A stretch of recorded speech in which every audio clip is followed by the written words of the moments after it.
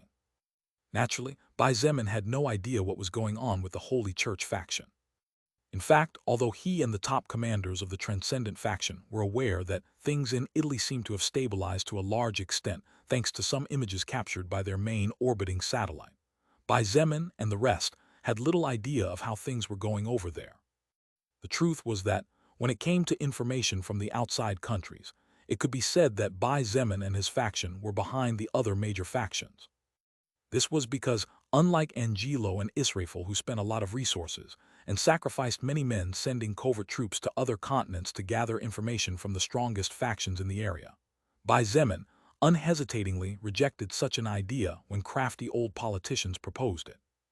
Bai Zemin's words at the time were as follows: "Send to death those who loyally follow me. With what face will I look at their loved ones in the future? Absolutely no way.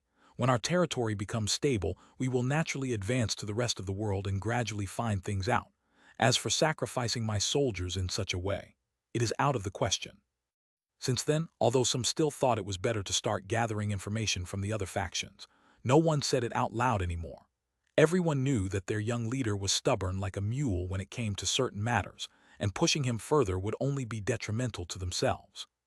Currently, Bai Zemin was finishing reading Shangyuan Bingzu's records. Since the two of them could link with increasing perfection to the point where there was no pain at all in their souls, Shangyuan Bingzu did not miss the opportunity and proposed to show him how strong she was after evolving. She remained seated obediently by his side with a faint smile at the corner of her lips. The light of the sunset shone on her beautiful face in profile as she looked at the man younger than her sitting next to her. Bai Zemin and she had been holding hands for the last 10 minutes or so. Although this was nothing considering everything that had happened before, for Shangyuan Bingzu it was one of the best moments of her life. Having realized her romantic feelings for him coupled with her evolution, Shangyuan Bingzu began to appreciate her time with Bai Zemin twice as much, particularly moments like this where she could hold his hand and feel his warmth up close. Lilith and Fire Sorrow were sitting across from them, waiting patiently. Fire Sorrow gave Lilith a sidelong glance and finally couldn't help but whisper in a voice that only the two of them could hear, "Lilith, you're really not jealous at all. I know they are sharing records to understand each other's strength, but this girl clearly." Feeling jealous seeing each other's lover being close with someone who loved them as more than just friends was something normal. Even higher existences could feel jealousy, particularly those who longed to be loved with great longing after suffering disappointment after disappointment and great pain from a variety of causes. Lilith shook her head before stopping, and while looking at Shangyuan Bingzu she said softly, "This way it's fine. Besides, I know that the first place in his heart will always be mine." There was an indescribable confidence in Lilith's voice as she said that she would always be his number one. Her voice was not arrogant or proud. There was natural confidence that came from deep within her soul. Fire Sorrow looked at her with a hint of surprise and couldn't help but ask how she could be so sure. "You know that feelings can change over time, don't you? Besides, Shangyuan Bingzu can fight shoulder to shoulder with him and be his biggest supporter no matter which way you look at it. On the other hand, both you and I. You will eventually understand." Lilith shook her head a second time and didn't continue on the subject. She gave Fire Sorrow a sidelong glance and raised an eyebrow as she said in a mischievous voice, "By the way, it looks like you're including yourself in the equation." Fire Sorrow was taken by surprise, and the speed at which she blinked increased as she felt like a bad girl caught red-handed. However, she soon let out a small giggle and said calmly, "If he is who I think he is, then I will do whatever it takes to get him to accept me." Lilith looked at her with complicated eyes as if she wanted to say something, but finally remained silent and looked back at Bai Zemin. It was just when he was letting go of Shangyuan Bingzu's hand, and Lilith couldn't help but smile as she saw the disappointed look on the beautiful ice princess's face. Before Shangyuan Bingzu could say anything, her senses were whipped by one of the fragrances she hated the most, but admitted was exquisite. "Done." Lilith smiled faintly as she gave a quick peck on Bai Zemin's lips, completely ignoring the indifferent eyes of the charming little white-haired demon. Bai Zemin wrapped his arms around Lilith's waist as he gently settled her in his lap. "Done." He looked at Shangyuan Bingzu steadily, and 1,000 thoughts flashed in his head before he sighed. "Bingzu, with all this power you could bury half of Beijing under a thick layer of ice." Shangyuan Bingzu's power was, to say the least, overwhelming. Her level had jumped from 100 directly to 173, after the barrier obstructing her shattered into thousands of fragments, when she completed the last requirement to advance and become a third-order soul evolver. All of her stats were slightly above 9,400 points, but her top three were undoubtedly magic, mana, and agility. All three were over 10, with her mana surpassing 10.5. Not only had Shangyuan Bingzu's power increased tremendously after absorbing and assimilating all the soul power she had accumulated for about 1 year, but her skills had gained special effects and evolved in some cases. In fact, the biggest surprise of all was that Shangyuan Bingzu's race was no longer human, but charming human. Bai Zemin didn't quite know if her race was higher than his, as those records were too deep to be shared. But what he did know was that she had finally started walking the path that would eventually lead her to wherever she had to go. It's still not enough to destroy a world, though. Shangyuan Bingzu's lips automatically pursed into a smirk as she looked at him, but that might be good. I don't want to bury my allies because of my attacks. Bai Zemin coughed before clearing his throat uncomfortably. You really won't forgive me for that, huh? Well, it didn't happen just once after all, Shangyuan Bingzu chuckled. Bai Zemin looked at the outline of her blue eyes, and noticing the unmistakable crimson couldn't help but feel puzzled even after reading the description of the passive skill that had caused such a change. The group chatted some more, and after some consideration, they decided to return to China as early as tomorrow. Even if we hurry, it will still take more than 5 days to reach China, Kang Lan pointed out with a slight frown. I'm afraid with the way things are going, it's best not to venture too far from home. No one knows what those higher existences can do. Really, I don't know why they don't stay in their caves. Nangong Lingxin grumbled before realizing something. She looked at Fire Sorrow and added, Don't take it offensively, please. It's okay, you're right. Fire Sorrow sighed and said with some regret, higher existences and lower existences weren't supposed to interact unless the lower existence reached the fourth order. But Earth is a great treasure chest from every possible point of view. Lilith let her back rest on Bai Zemin's chest and wriggled gently like a cat as she muttered under her breath. Besides, Zemin's existence was finally revealed, and it happened during a battle that forced him to reveal practically all of his strongest cards. It is natural for the more cautious to start planning to hinder him since no one wants to be overpowered. Bai Zemin's existence could literally completely upset the balance of the universe the moment he becomes a higher existence. To say that the current 8 factions are slightly divided into 2 groups, each with 4 factions, is not bad if you look at it from some aspects. Fire Sorrow looked at him and said in a serious voice, a 9th faction could completely break the balance, if you know what I mean. Bai Zemin nodded calmly, but in his heart he couldn't help but shake his head. He had no intention of joining anyone or any particular side. Besides, Fire Sorrow was greatly underestimating him, and among all those present only Lilith and Shangyuan Bingzu knew about it, particularly Shangyuan Bingzu, in fact. Higher existence. Bai Zemin would relatively soon prove that he had his ways of making himself respected even while being a lower existence. All right, everyone. He gently patted his companion's smooth thigh, and after she stood up he followed her. Time to get some rest. First thing tomorrow morning I'll talk to Angelo and get the core of Abyss as we agreed. We will leave immediately after that. Everyone nodded in agreement,